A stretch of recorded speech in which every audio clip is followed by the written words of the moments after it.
wa idha kana safaru dunya qit'atun min al'adhabi, na ikiwa hii safari ya dunia ni sehemu miongoni mwa adhabu kwa huyu mwanadamu, fa inna safara al-akhirati, hakika safari ya akhira, safari ya kumwelekea Allah jalla fi ula, qit'atun min an-na'imi, ni sehemu miongoni mwa neema za Allah subhanahu wa ta'ala. La yujadu fihi min at-ta'abi wan-nasabi, ndani ya safari ya kuelekea kwa Allah subhanahu wa ta'ala hakuna ndani yake kupata tabu wala kupata matatizo. Ma yajiduhu al-insanu fi safari dunya, kama yale matatizo na tabu ambazo anazozipata mwanadamu katika huu ulimwengu.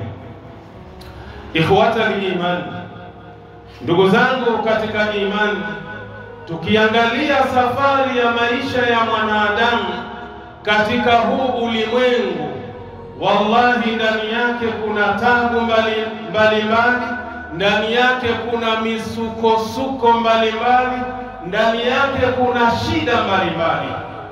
Leo kuna watu wamesafiri, wamekwenda nchi za nje. Lengo ni nini? Wanakwenda kuitafuta safari ya dunia, wanakwenda kutafuta maisha yaliyokuwa bora, wanakwenda kutafuta happiness.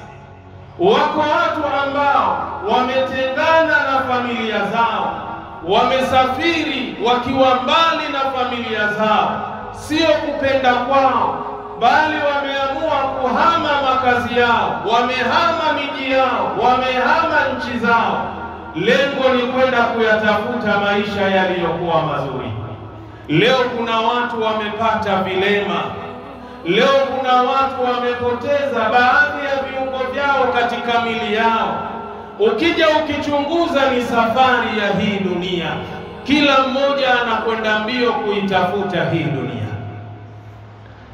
Sasa safari ya kwenda akhera sio safari ambayo kwamba ina shida na matatizo ndani yake, ni miongoni mwa neema za Allah subhanahu wa ta'ala.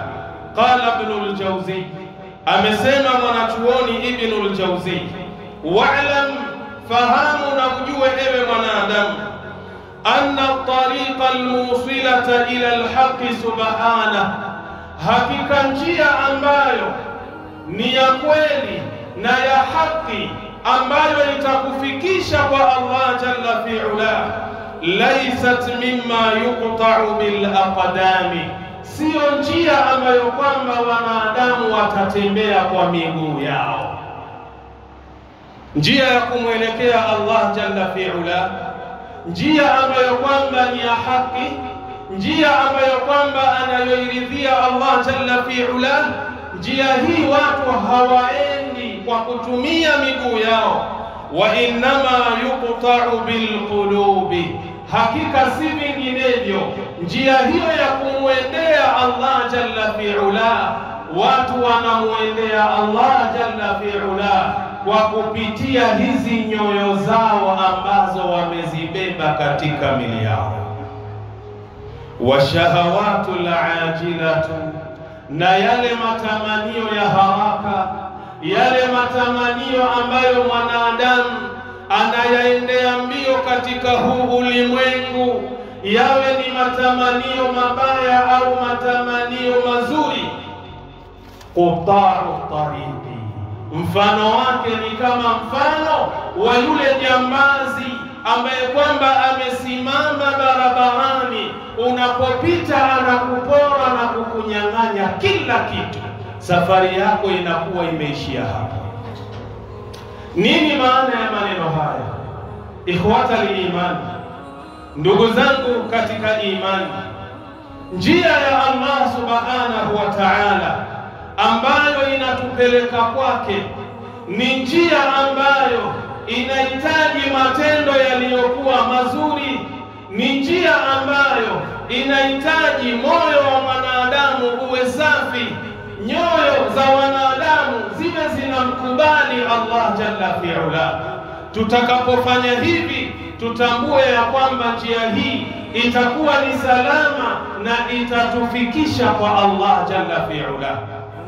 Lakini lau mathalan nyoyo hizi za wanadamu zikaamua kufata matamanio ya ulimwengu, zikaamua kufata starehe za dunia, mfano wake ni kama mfano wa yule jambazi ambaye aliyekuvamia barabarani akakupokonya kila kitu chako, akaweza kukuzuia usiende na safari yako.